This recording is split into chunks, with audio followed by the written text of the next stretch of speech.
I created a slide deck of some topics that I wanted to talk about, but at the same time, we've gone off in a few different angles today.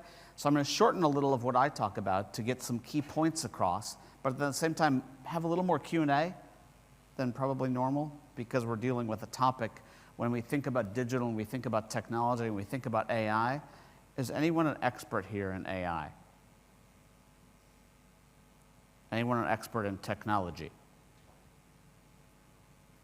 Anyone raised by your parents to be in HR? Okay, not one hand for any of those. So what's interesting is what we're going to talk about today is something that all of us are getting thrown into. I'm going to say that like that, thrown into, yet oftentimes we're not that educated on what it is we're doing. And what I hope to do is to give you a little bit of education. Now, one of the things that's really important that we find most organizations that we work with around the world don't have is a digital people strategy. Now, when I say a digital people strategy, that's different than a technology implementation plan. Does that make sense? The number of conferences, I get an opportunity, I'm blessed to have this opportunity to speak around the world almost every day somewhere else. And everyone where I go at cocktail parties, it's a fun conversation. People are like, I can't wait to show you our digital people strategy. And I always get excited. And then they're like, we're putting in this module. Or we're implementing Oracle. Or we're implementing Workday. Forget the vendors, it doesn't matter. Those aren't digital people strategies. Those are implementations of technology. Does that make sense? A digital people strategy is how do we want to work? So I lead at Mercer our digital people strategy, as well as our generative AI strategy work. I put this slide up here only because I'd like you to connect with me on LinkedIn, not because I want you to connect with me. Well, you're welcome to connect with me for that too, but because I try to write about this every day. Okay, and good or bad, you could go to as many conferences as you wanted to, and you're not going to keep up. Okay, I do a weekly podcast on AI that I post all the time out here. Which, by the way, this week, in the first 3 days of this week, there's been enough content to do a podcast every day, as how AI has changed and the impacts on HR. Okay, so we'll talk about that a little bit towards the end. But it's really, really important that education is a key part of what we do. And when we talk about digital, digital is not IT's job. Do I need to say that again? Digital is not IT's job. Digital is HR's job. Everyone in HR's job is to be digital today. So when we think about why do we need a digital strategy, it's a bunch of different things. And I'm not going to go through a ton of this. Being ready for the future, getting ready to focus on disruption, and really think about the impact that technology is going to have. So when we think about a digital strategy, it's nothing more than making sure that what we do from a digital strategy aligns to what our people strategy is, which hopefully you have a people strategy, which then hopefully that people strategy aligns to your corporate strategy. Unfortunately, most organizations have those first two, and then they stop. And then all of a sudden they turn it over to IT to implement a system. And then they do this magical thing some of you have heard of. Actually, I'll tee up this question. Have any of you ever been to a go-live party with a piece of technology? Go-live party? Come on, where the technology's gone live. They're the most fun yet boring things in the world, if you haven't been there. And one of the things I would love for you to do as part of this session is to walk away and change the name of it from Go Live to Go Begin. Okay, go back and tell your people you want to change it to a Go Begin party instead of a Go Live party. Okay? Concept being once you're live, that's when you actually begin to see value. Not, we finally got live, now we can go on to do something else. Okay? Does that make sense? It's a key thing to think about when we think about technology. But when we think about digital, what I would love for you to walk away with is this concept that digital doesn't equal technology. Robin said this earlier, mindset versus thing. Okay, we all need a digital mindset. How many of you say you have a digital mindset? How many of you used a mobile device today so far? Okay. You've all got it. How many of you find it easier to look at a map on a mobile device than to look at a map on a piece of paper?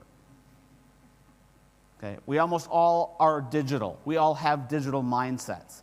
The question is, how proficient or are we not with technology?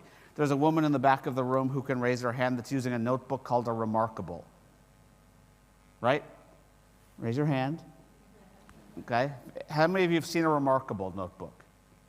Okay. I bought my son, who I just moved into university this week, a Remarkable notebook. He's 18. He's like, I'm never going to have to use paper again in my life. And it's the best thing in the world. Do you like your Remarkable notebook? I'm sorry? Okay. Yeah. Now, there's other people like, I love my paper. Right? That doesn't necessarily mean we're digital or not digital. It's a level of what are we trying to achieve with a piece of technology. But use this definition of digital. The ability to deliver personalized, meaningful services and capabilities at scale. Take whatever it is you're trying to do. Employee experience at scale. Service delivery at scale. Performance management at scale. Talent acquisition at scale. Just a business partner answering questions at scale. Does that make sense? Digital is the only way to drive things at scale today, where we're trying to cut down on people, heads, doing tactical work so that our people can do more strategic work. Digital is what drives that, which is why we need a digital people strategy, which is why every single organization in this room is doing some form of HR transformation as we speak. The question is, are you doing a technology transition or are you doing a digital transformation? Does that make sense?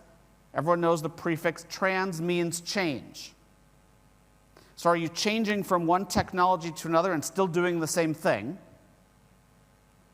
Or are you doing a digital transformation, which is you're changing how work works? Does that make sense? It's a very important point. I spoke at a Gartner conference with Robin last week, who just like today took all my time. Sorry. But once again, gave this a similar type presentation, and people said, hey, guess what? We're doing digital transformation. I'm like, cool, what are you doing? They're like, we're putting in Workday. That's not digital transformation. Does that make sense? That you might be putting in Workday. Cool, congratulations, it's going to help you a ton, but depends on what you're going to do with it, is what drives the success. So we all in HR have to shift our mindset from doing technology projects to being digital. Okay, part of being digital might be doing technology projects. Here's the eye chart, which you will get copies of, okay? But if you want to take a picture of it, feel free. I won't think you're taking a selfie of yourself. But there's 4 key things. First, having an aligned mindset, having a go-begin mindset, and being open to unlearning. One of the hardest things in HR is to unlearn the way we've done things in the past. Okay, what we usually do when we move into technology is we say, hey, I have an idea, let's just move everything we're doing today over to the new technology, and then we'll change later. You know what that later is? Never. And then what do? We're like, why didn't this new technology change us? Okay, so having the right mindset and the right measures of success. A measure of success is not go live. A measure of success needs to be an outcome that's going to be measurable and make an impact. The second thing is asking the question of who are we designing our capabilities for? What does the term HR technology mean? Technology for who? HR. If I take a bunch of HR technology and all of a sudden throw it to an employee who doesn't speak HR, how do you think they feel? If I'm an employee sitting here and all of a sudden I log into a system and the first thing I see is effective date. Why are you laughing? Like, what do I do? Effective date. What's an effective date to an employee who doesn't know how to spell HR or doesn't know about systems? It's a kiss at the end of the first date. Get it? It was an effective date. Okay, Bad dad joke doesn't work. The concept here, how do I design for people, which is how do I create something that's an experience? How many of you have initiatives going on with employee experience? Okay? No employee experience is ever going to happen with a transaction that says effective date. No one's ever going to say, oh, I love that. Okay, when you roll out self-service, which used to be full service, and get people using it, someone say, oh, I can't wait to use self-service to change my address. Or I can't wait to use self-service to tell someone I'm having a baby. It's not going to happen. You might say, oh, they're going to be so excited when they see this. It's not going to happen. There's ways you can make it exciting, which we'll talk about in a second, which is the third bucket, which is to understand that processes generate data, but journeys generate feeling. Does that make sense? No one loves processes. Everyone loves feeling something. If I asked you, which I don't have time to do, unfortunately, in this session, what's your favorite app? The reason you're going to pick your favorite app is because of how it makes you feel. Right? Feeling drives the V word, which is value. How many of you think LinkedIn knows more about your people than you do? Most. Why do people use LinkedIn, but we can't get people to fill out the talent profile in our core HR system? And why did you laugh? Like, oh, people will fill out LinkedIn all day long, but click here to go to the talent profile. No one will do it. Why is that? Because you get value from doing LinkedIn, right? You get content, you get connection, it makes you feel something. But how does the talent profile do? Put in my talent, which I already gave you 5 times. But by the way, I'll give it to you again. Weird giggles again. I click save, and then what's it say? Saved. And then what happens? A new job opens up, and what happens? Well, let's open a rec. Because, well, we don't know anything about our people. I just did my talent profile. Does that make sense, you guys? So we have to develop journeys that completely make someone feel. If you ordered an Uber and you just put order the Uber and hit save, and all it said is saved, and it never said, when's it coming? How much is it going to cost? What kind of car to look for? How would you feel? Stupid. What if you ordered something on Amazon? Buy now. Okay. Does that make sense? The difference between processes and journeys.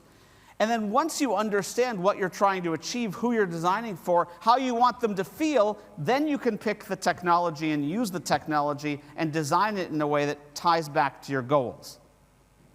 But where do most of us start? Here, with the technology. And then all of a sudden we get into this race for something called MVP. Does everyone know what MVP is? Minimum viable product.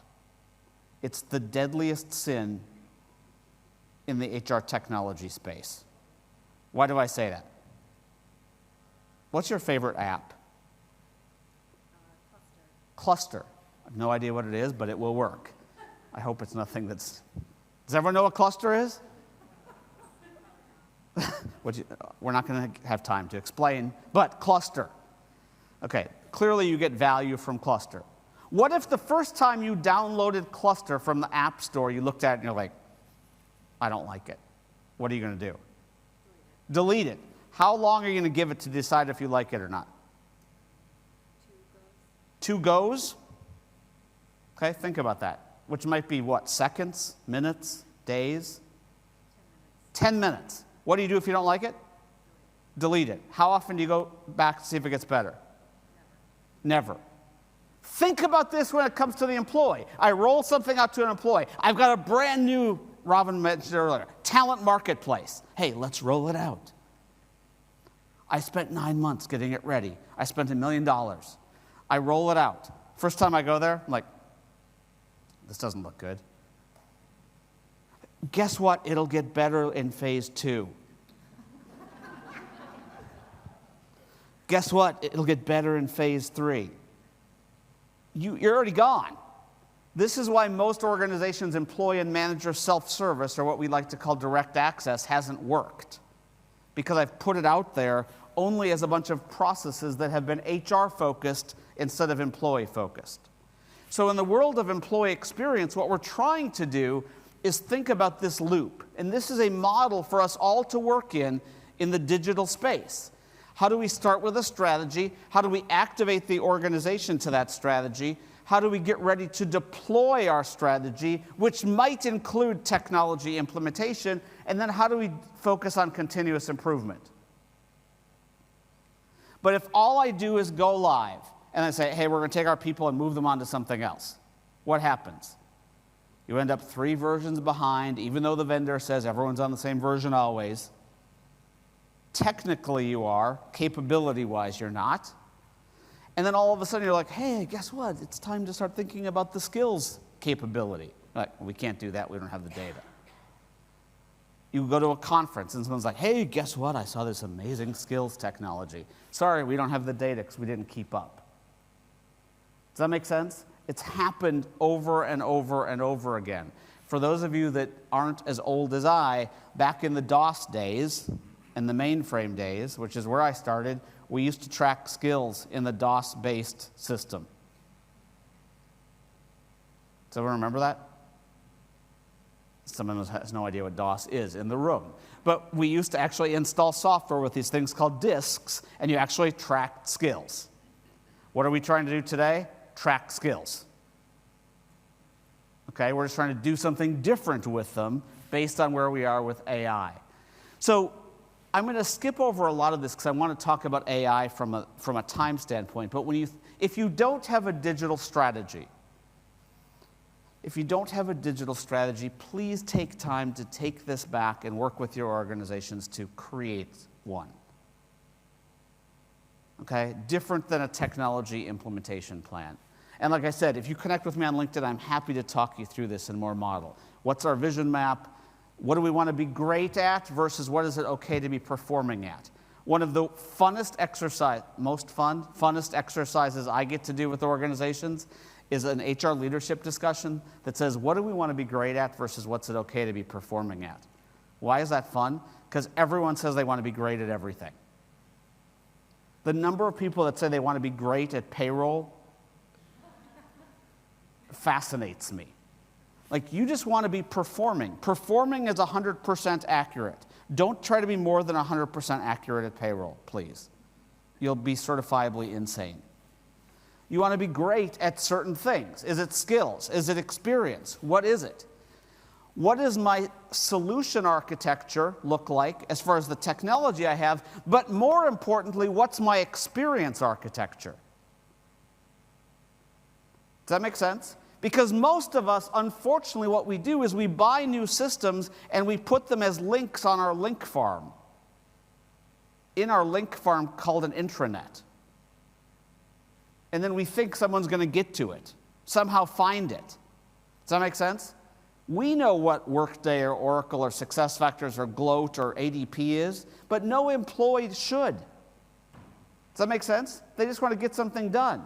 So when you think about this, what's our experience architecture? A great question for you to ask yourself about this, and I'd love to just have, well, we're not going to do it from a time standpoint, but it's 2023 outside of work, right? No one can argue with that.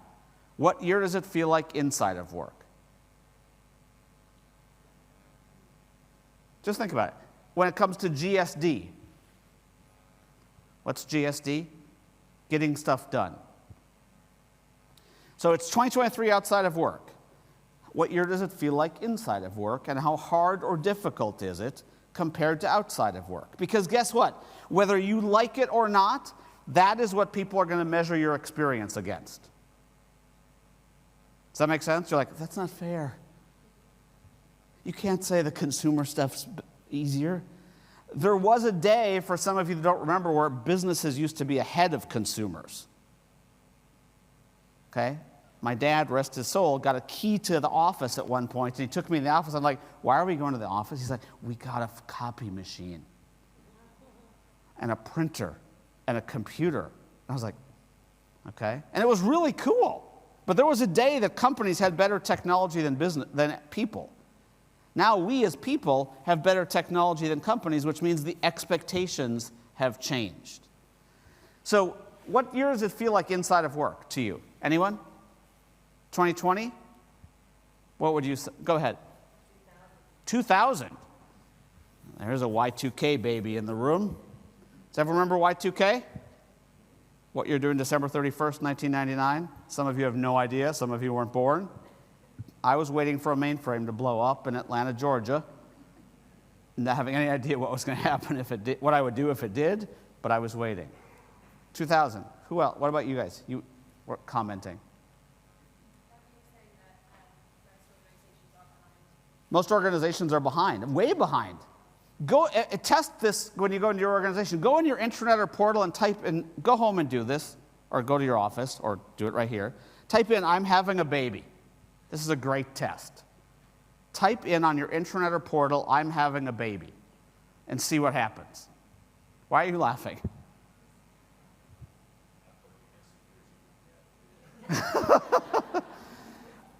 99% of the time when we do this with organizations as part of this experience work, you won't believe the stuff that comes up. Or type in, I'm moving. You get like a jazzercise class or the fitness program. And then we wonder why people get lost and abandon and call. Does that make sense? You actually have a better chance if you type in, I'm having a dependent, instead of I'm having a baby, of finding what you're looking for. Yet no employee is ever going to type in, I'm having a dependent. Does that make sense? No employee is going to say, I want to change my address. They're going to say, I'm moving. So when we think about that, that's where that experience architecture comes into play. Now, with the remaining time I have left, what I want to do is I want to talk about this, the fact that 75% of people don't have a digital strategy, yet everyone's talking about employee experience and everyone's talking about generative AI. Okay? How many of you have heard about this thing called generative AI? Cool. How many of you use generative AI? I'm sorry? How many of you in the room have never used AI? Raise your hand. Every single person in the room has used AI. It's really important to understand that, not to correct you. Have any of you ever heard of spell check in tools? That's AI. I hate to get very basic, but the first generation of AI is basically spell check. It's rules-based. If you have an applicant tracking system that says if you have a bachelor's degree, that's what you need for the job. If someone doesn't have a bachelor's degree, it kicks them out. That's first generation AI. Does that make sense? Second generation AI is something called machine learning, where machines start to get smarter. Any of you ever watch Netflix? Where, hey, if I watch a crime show, guess what? It's going to make a recommendation for another crime show. Or I heard someone in the back of the room talk about a learning experience platform. If I take a learning class at NCAST, guess what? It recommends another learning class similar. That's AI. Third generation AI is called deep learning, which basically says, hey, I'm applying for a job, but guess what? I'm going to do some deep learning and look not just at your application, but at your LinkedIn profile, your social media profile, other people that have come from those companies, and try to tell me, hey, is this the right person to hire? Okay? Most of us are somewhere between version 2 and version 3. Then this thing called generative AI came out, which is based on a database called a large language model. And once again, I highly recommend finding this podcast that I do every week called AI Evolution, which actually talks about what is a large language model. It's a different data structure. It's called a neural network. It's the closest thing that's actually designed to work like your brain that we have from a technology standpoint. If you think about how most tables work in databases, they're not like your brain. Your brain is a cluttered mess. My brain is a cluttered mess. Most table structures are very organized, okay? But why do we struggle with table structures? Because we're not organized, and they are, and therefore we run into problems. Large language models work, and generative AI is based on large language models. So when I have a word called bank, the name of the word I'm using is called bank, what a large language model is it basically gives that word bank a number. Does that make sense? It's like a scan, a DNA. And when I see the word bank, bank usually appears next to these words and these words. Bank usually appears with this image and this image. Does that make sense? And when I string a bunch of them together with the technology processing power that's out there today, I'm basically doing a 12,000 by 12,000 Rubik's Cube and saying, hey, probability-wise, when you're talking about bank, this is what you mean, and therefore I'm spitting out stuff that makes sense. Now, sometimes it doesn't make sense. Why doesn't it make sense? Because there's this thing called a hallucination. Have any of you heard of this? That's actually the name of it within generative AI. It's called a hallucination. Do humans ever hallucinate? If you actually ask 10 business partners the same question, you don't get 10 of the same answers. That's an example of people hallucinating. Generative AI hallucinating is the same thing. If I say bank, and most of the time I mean a financial institution, but this one time, what's your name? Bethany? Becky. Becky says, I'm going to the bank of a river. One time, I'm going to the bank of a river. But 99% of the time, she talks about banks as financial institutions, and the thing spits out information about financial institutions. She's like, this thing's stupid. But you know what? You see why it did it? Bank and bank, and how it's trained. Okay? It's really important to understand just that concept that I just threw out there, so that you understand and you can say, oh, don't say this technology is bad. Okay? It's that the technology is learning who you are and learning as we go. So generative AI, the reason that everyone's talking about generative AI, and the reason that it's number 5, and this data was 4 months ago, we just finished a survey where it was number 2, is it's because it's the first form of artificial intelligence that actually creates content and looks at data. We started in the world of automation with technology. We moved to the world of information, and now we're in the world of intelligence. Does that make sense? 3 worlds. We're in the world of intelligence. Now, some of you are like, we didn't do the automation yet. You're fine, because generative AI is going to help you with that as well. But the concept here is every single HR organization and every single person in the world should be doing experiments with generative AI today. If you're not using ChatGPT, you're not using Claude, you're not using Bard, I would beg you to go back and try it. How many of you have never used one? Please just don't be shy. You've never used one of those. Anyone? Okay. Go back and try. Really quick, how many of you, do you use Google? Okay. What's the difference between Google and generative AI? Just really, really quickly, can I just, what's the last thing you Googled? How to get here. Okay, so what did you type in? Google Maps. No, I mean, what did you type into Google Maps? Kimpton Fitzroy? Postcode. Okay, so think about Google. Google, or search engines today, are an example of what's called a single shot technology. You get one shot. Does that make sense? So if you typed in the postal code and it gave you a response and you wanted to say, like right after it, you wanted to say, no, I meant the hotel in that postal code, and you did that in Google, what would happen? It would forget the fact that you ever looked at the postal code and start over from scratch. What generative AI does is when you put in the postal code and it gives you a response, and then you say, no, I meant the Kimpton Hotel in that postal code, you continue the conversation. Does that make sense? So Google is an example of a single shot. Generative AI is called multi-shot. And that's why we like it better. Why do most of us hate chatbots? Because they're either creepy or crappy, and they're single shot. Does that make sense? Like if I don't type in exactly what I'm looking for, I don't get a response, and then what do? I call. Generative AI is conversational, so I continue to tune my prompt until I get what I'm looking for. Imagine the different level and satisfaction that's going to happen because of that. Does that make sense? So I went through a lot of stuff there. That was like your fastest primer you're ever going to get on generative AI. How it's being used in HR, training. For those of you that follow me on LinkedIn, I put up a video that still people laugh about, where I actually recorded a video. It was a 1-minute video. I recorded it in English. I put it through a generative AI translator called HeyGen, and I said, translate this video into French. Not only did it translate it into French, it changed my mouth, the way my mouth moved, so it looked exactly like I was speaking French. Okay, how could we use that in HR? Imagine, lots of ways. Okay, automatically take content and turn it into a video.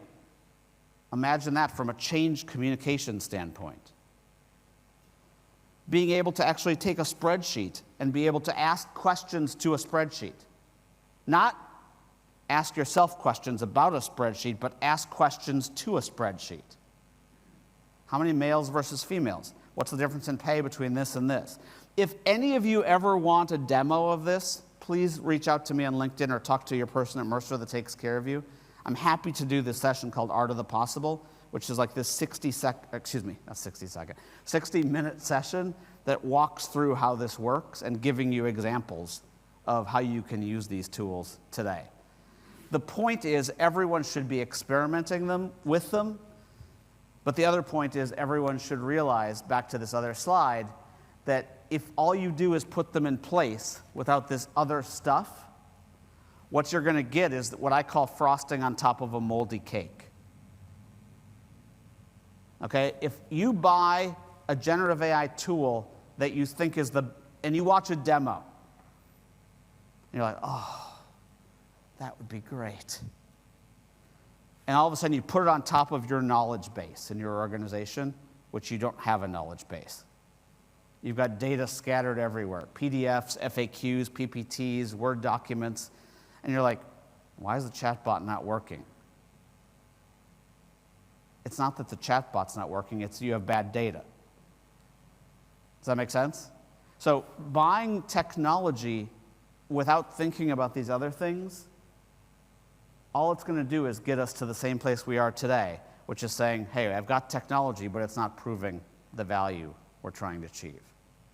So from an interest of time standpoint, you guys are going to get the copy of these slides. There are 45 slides here. You know how many I went through? 8.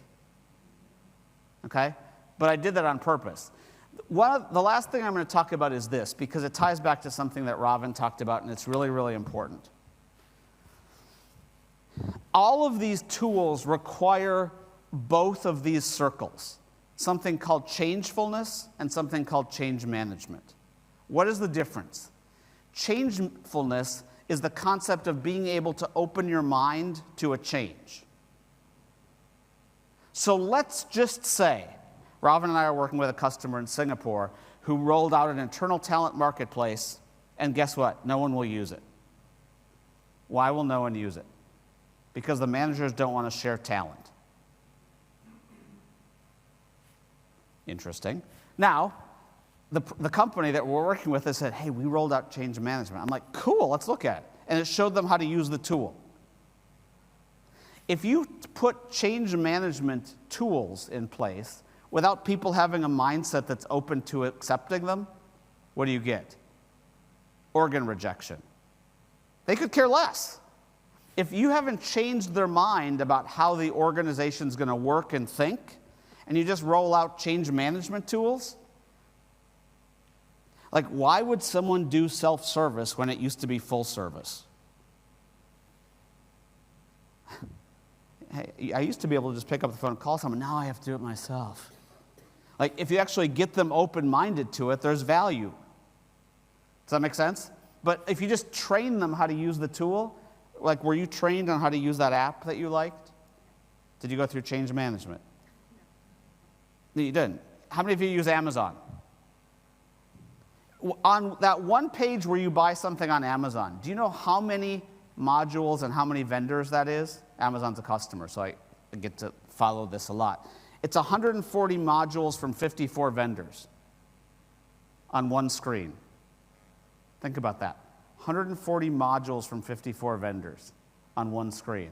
How does it feel to you? Easy. Does that make sense? Could you ever imagine logging into 54 places to buy something? One thing? You'd never do it.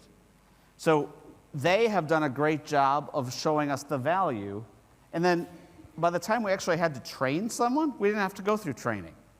So if you if you take this approach to everything you think about, how do we open the mind to using generative AI? It's not going to replace your job, it's going to amplify your job.